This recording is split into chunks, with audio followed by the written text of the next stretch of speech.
There is a particular kind of humiliation that doesn't announce itself. It doesn't arrive with a raised voice or a pointed finger. It arrives quietly, the way cold does, not as a single blast, but as a slow seeping through every crack you thought you'd sealed. I want to tell you about a woman who sat through exactly that kind of evening in a drawing room in Kent in the autumn of 1818, and did not flinch once. And I want to tell you about the man at the far end of the room who noticed. Pull up a chair. The fire's warm tonight, and this story deserves to be told right.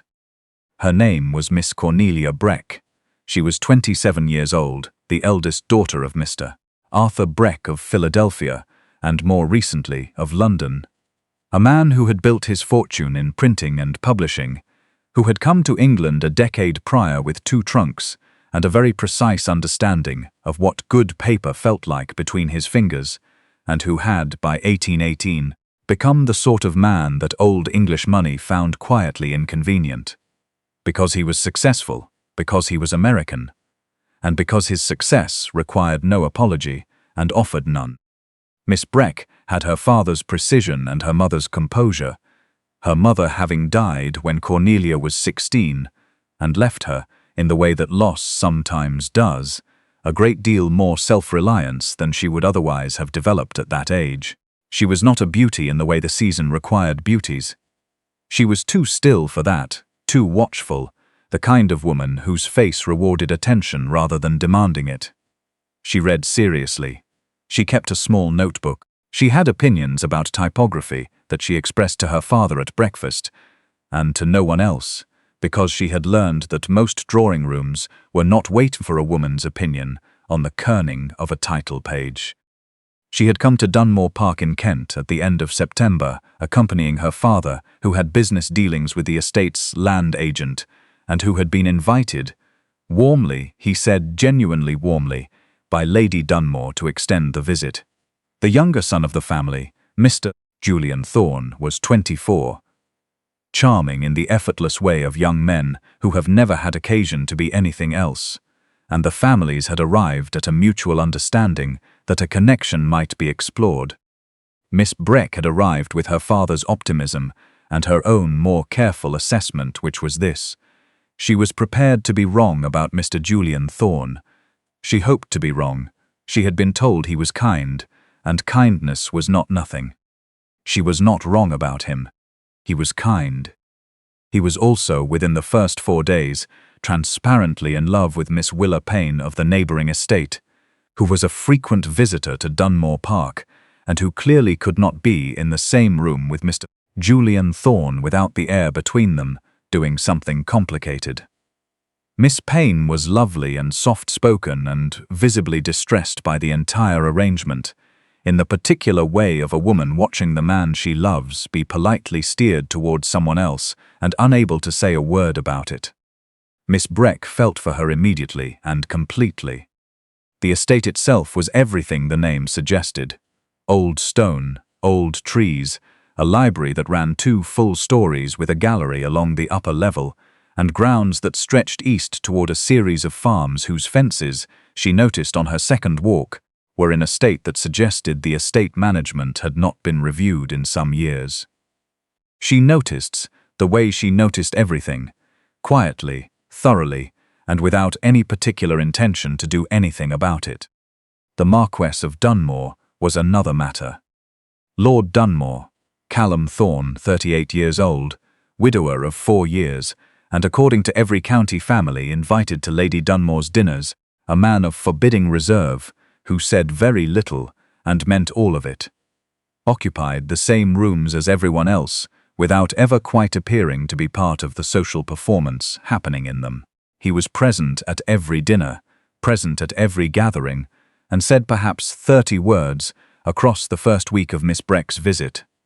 Not the 30 words of a man who had nothing to offer, the 30 words of a man who had concluded that the room would not benefit from more, and had made his peace with that conclusion. Miss Breck noticed this about him the first evening. The county families seemed to find it chilling. She found it, privately and somewhat to her own surprise, a relief. There was something steadying about a man who did not require her to perform. She found the library on the third morning and understood at once that it was going to be her sanctuary. She had worked her way through the natural philosophy section and half of the estate correspondence files, which were not, strictly speaking, reading material, but which she had taken down because she had noticed that the filing system appeared to have been established sometime around 1790 and not revisited since, when she became aware on the 8th day that she was not alone. Lord Dunmore was standing at the far shelves with a volume in his hand, looking at her. She did not know how long he had been there. Long enough, she suspected, to have seen her cross-referencing 2 correspondence files on the reading table, with the focused expression she usually reserved for her father's proofs. She had expected him to comment on her presence among the estate files. He said nothing about it. He carried his book to the window desk. His desk, she understood from the way he settled into it and opened it and began to read. He did not look at her again. The fire settled. The clock on the mantel marked the quarter hour. They were in the library together for 2 hours in complete silence, and when she rose to leave, he looked up and gave her the brief, precise nod of a man who has shared a space without incident and found it satisfactory. She thought about that nod for the rest of the day and could not entirely explain why.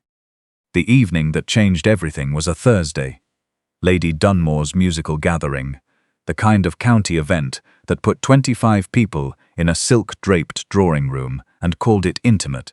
Miss Breck sat in the third row beside her father and listened to a Miss Cavendish's play, Scarlatti, with considerable technique and considerable self-consciousness, and she kept her expression pleasant thought about the filing irregularity she had found that morning in the 1814 estate correspondence, which seemed to indicate date.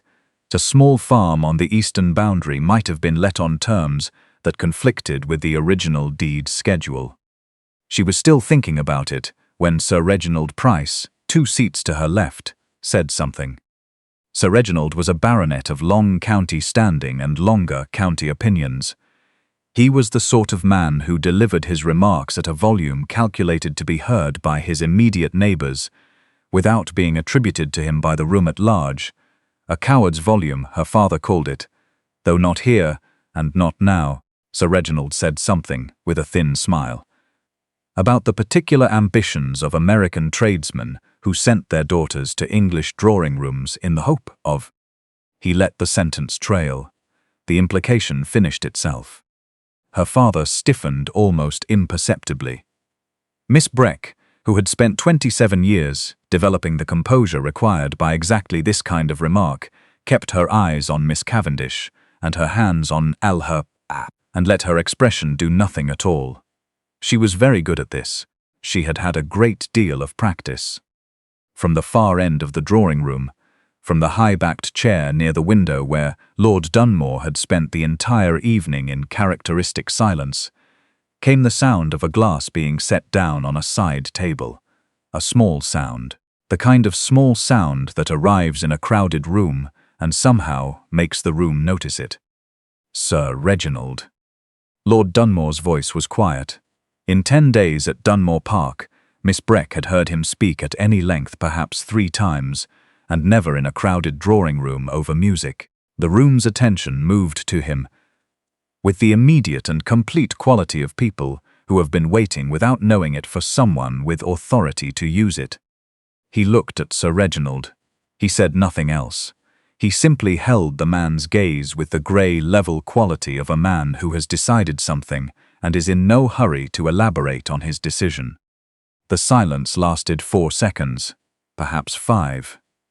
Sir Reginald's smile went away. He developed an urgent interest in the score-sheet in his hand. 2 of the county ladies exchanged a look.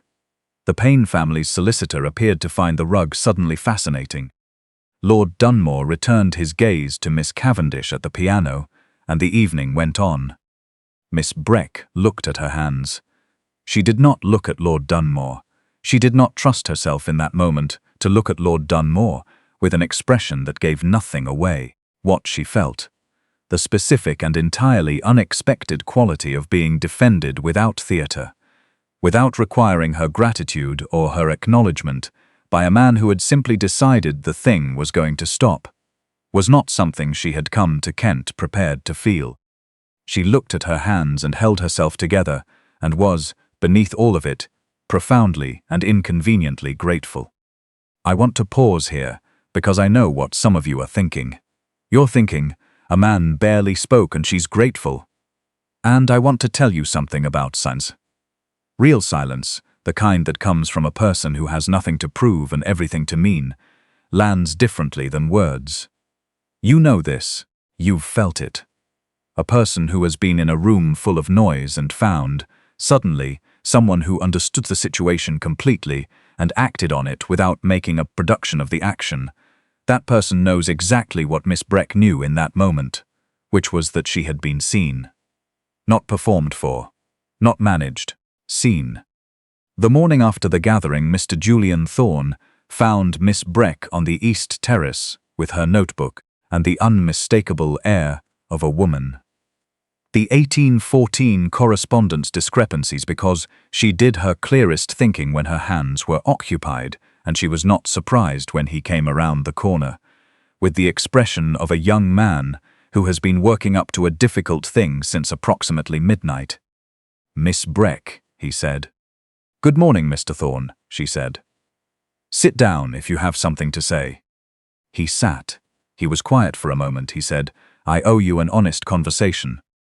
"Yes," she said, "you do."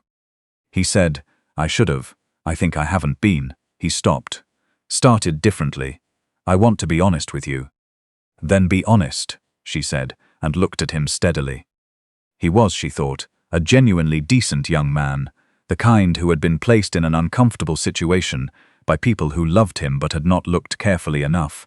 "I'm not able to. I don't think I can." He looked at the garden, looked at his hands.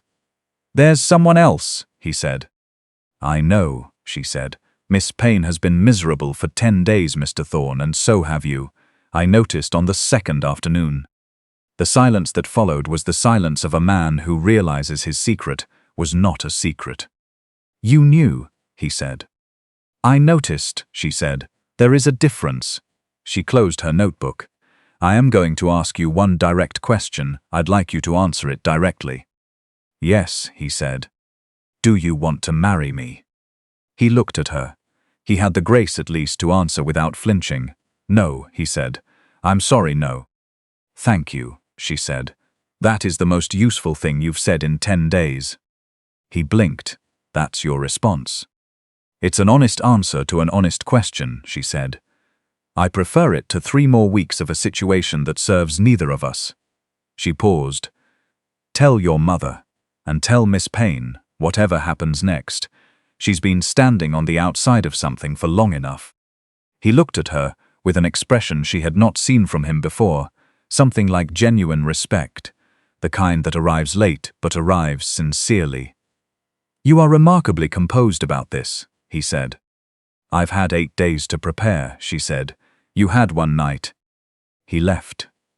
She sat alone on the East Terrace and looked at the kitchen garden and thought with the clear-eyed honesty she had always kept with herself, about what it meant that the arrangement was dissolving, and what she was going to tell her father and what her father was going to say.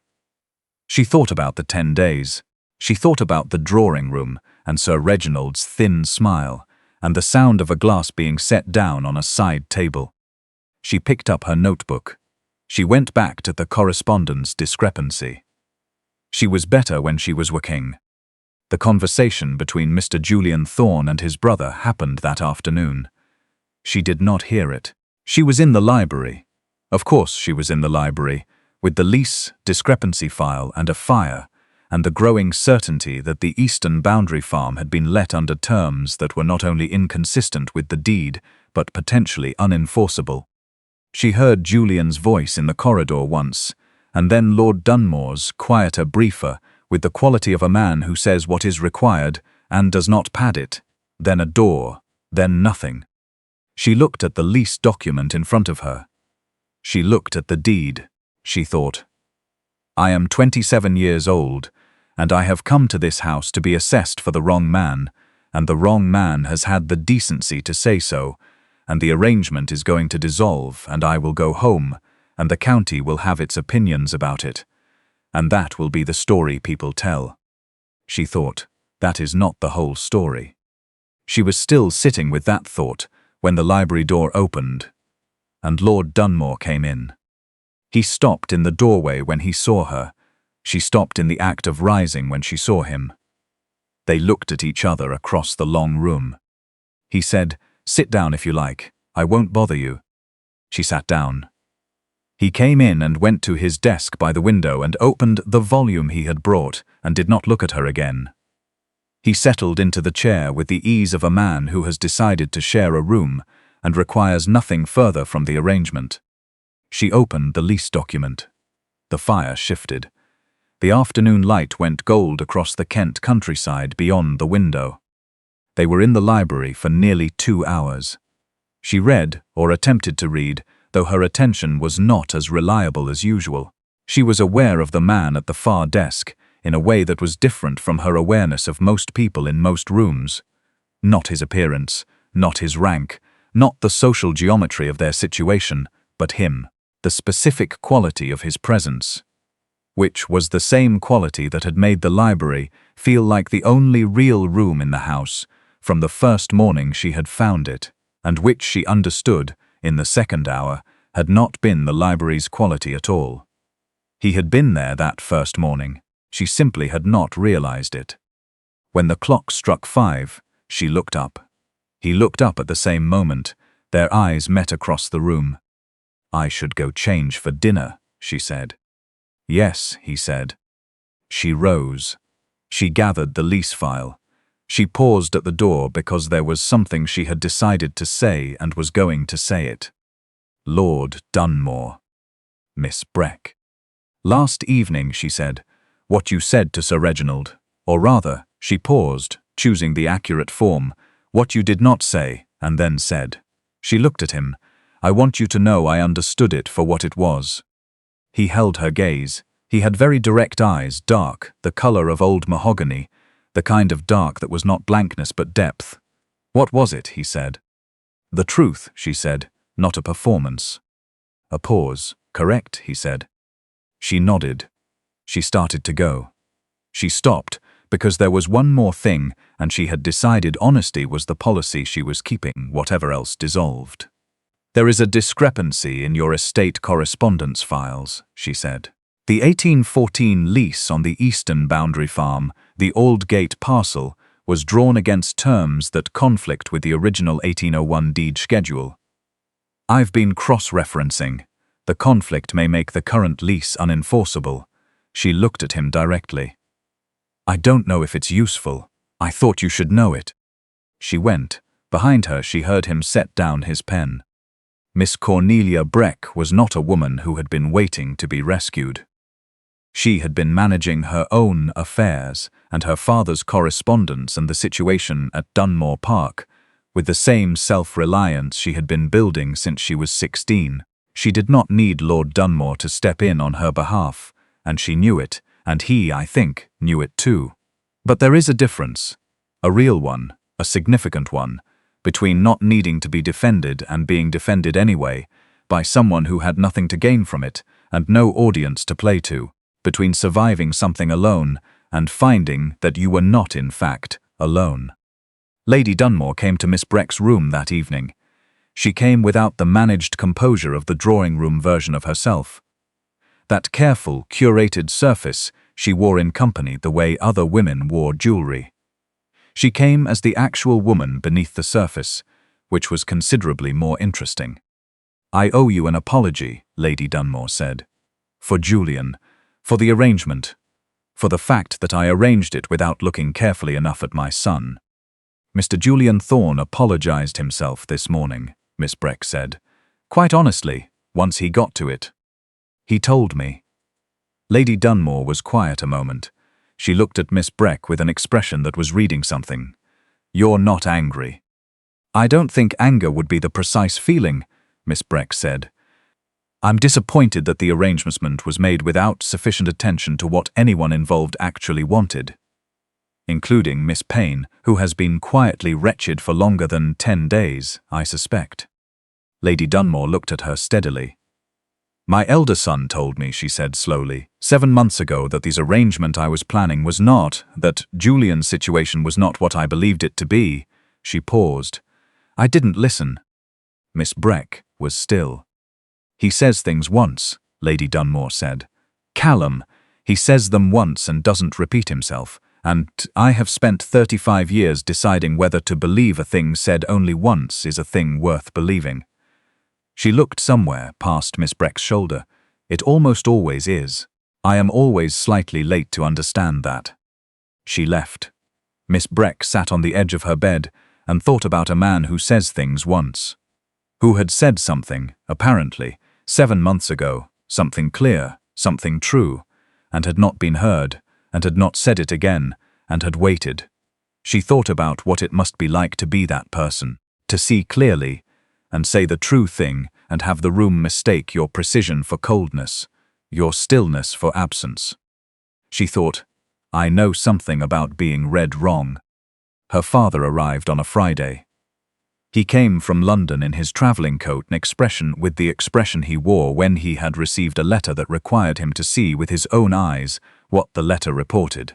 He embraced her in the front hall, seat in one hall, in a way that contained everything he had not put in his reply, and she felt in it the particular relief of being known completely by someone who has always known you correctly. Tell me, he said. She told him everything, Julian, Miss Payne, the drawing room, the 10 days. She did not tell him about the library afternoons or the sound of a glass on a side table, because she was not yet ready to put language to those things, and she had learned from her father that there was no shame in knowing something before you could say it. He listened with the focused, patient attention that had made him a good businessman and a better father. When she finished, he was quiet for a moment. You're all right, he said. It was not quite a question. I'm clear, she said, which is better than all right, I think. He looked at her with the look she loved best on his face, the look of a man being surprised by his own daughter in a direction he entirely approves of. Cornelia, he said, and then, the Marquess of Dunmore wishes to speak with me. She met his eyes. Does he? She said. This afternoon, said her father. His man came to my room an hour ago. She held her father's gaze with the steady, direct look of a woman who has spent 10 days in a house noticing things and has arrived. After 2 library afternoons and a glass set down on a side table and a long evening's honesty with herself, at a certainty she had not come to Kent to find. I think, she said, you should hear what he has to say before I tell you what I think. She did not hear what passed between Lord Dunmore and her father. She was in the library.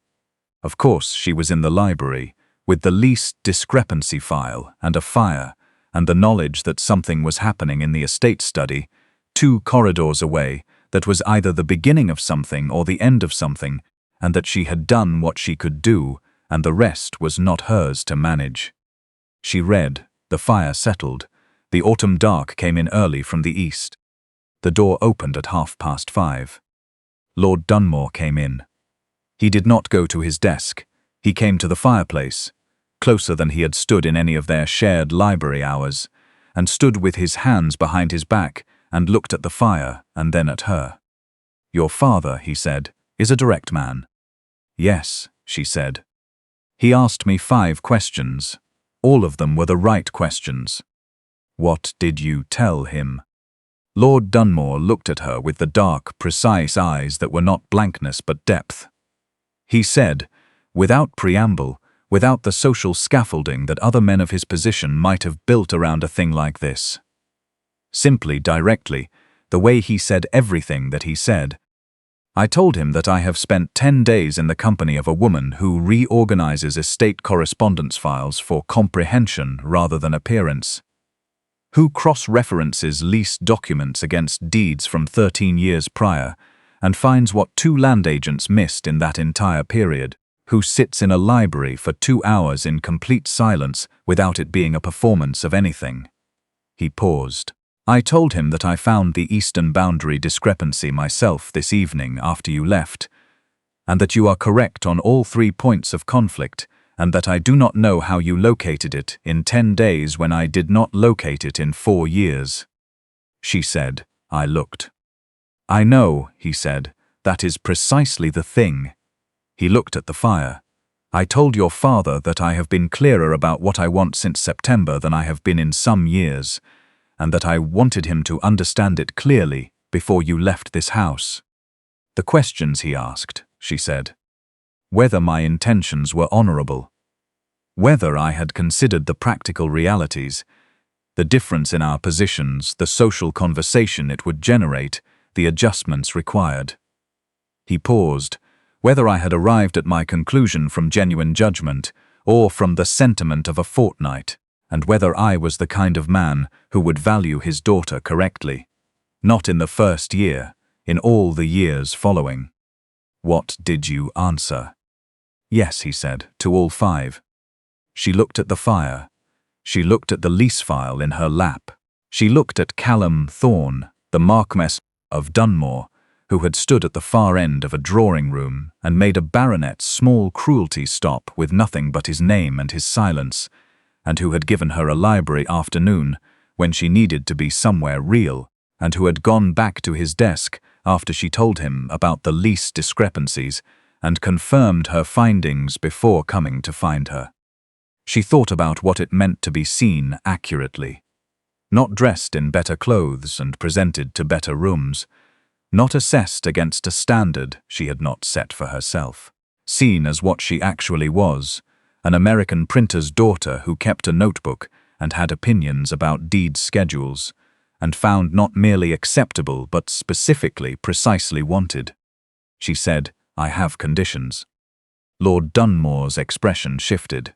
Not a smile exactly, but the quality of a man who has been surprised in a direction he finds entirely appropriate, and is not trying to hide that he finds it so. I expected nothing less, he said. I want to be consulted on estate decisions, she said.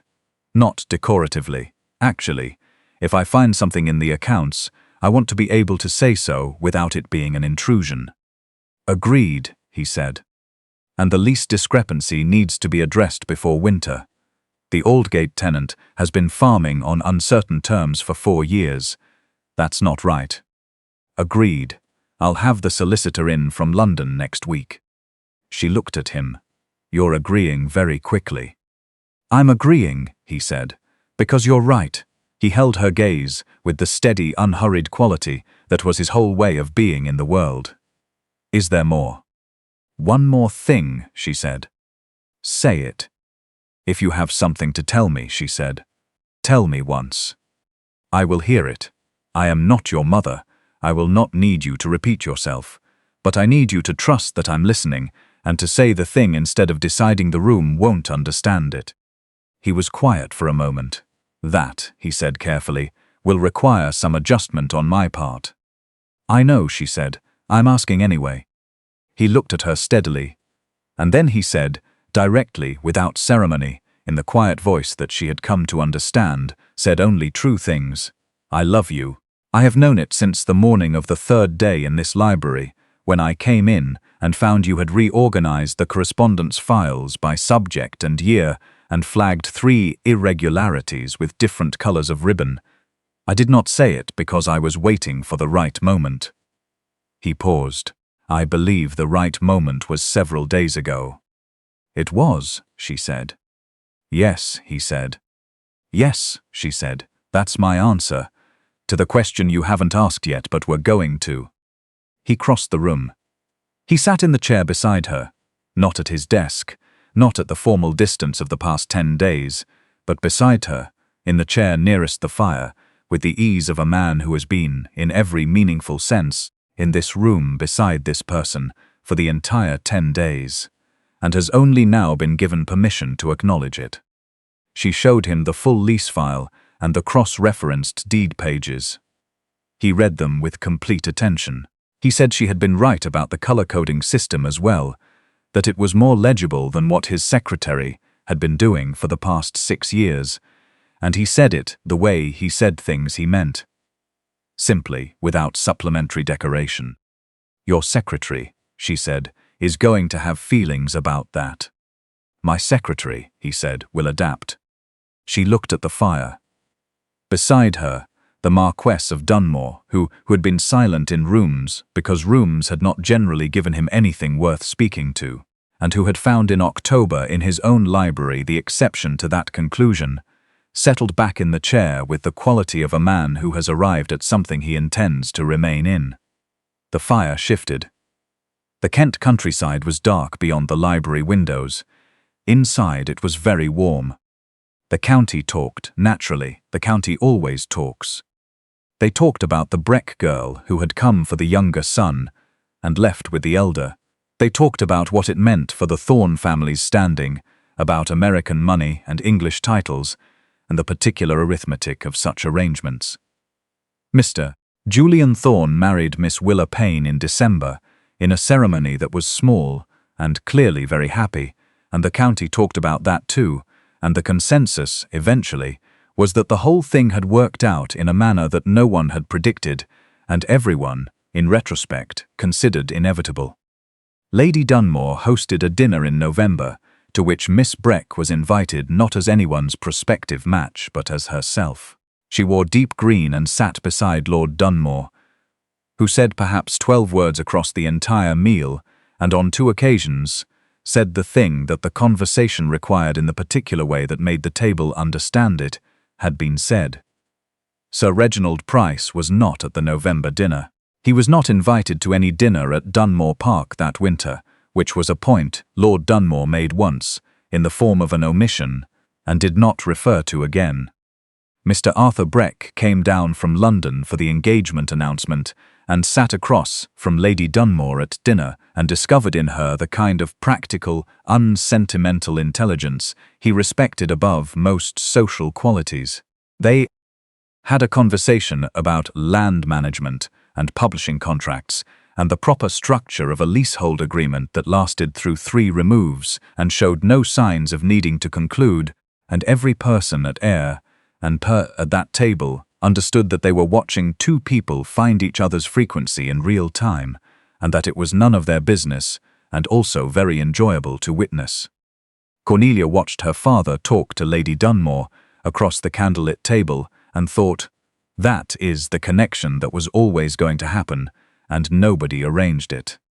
She said as much, on the carriage, ride back to the house, in the dark.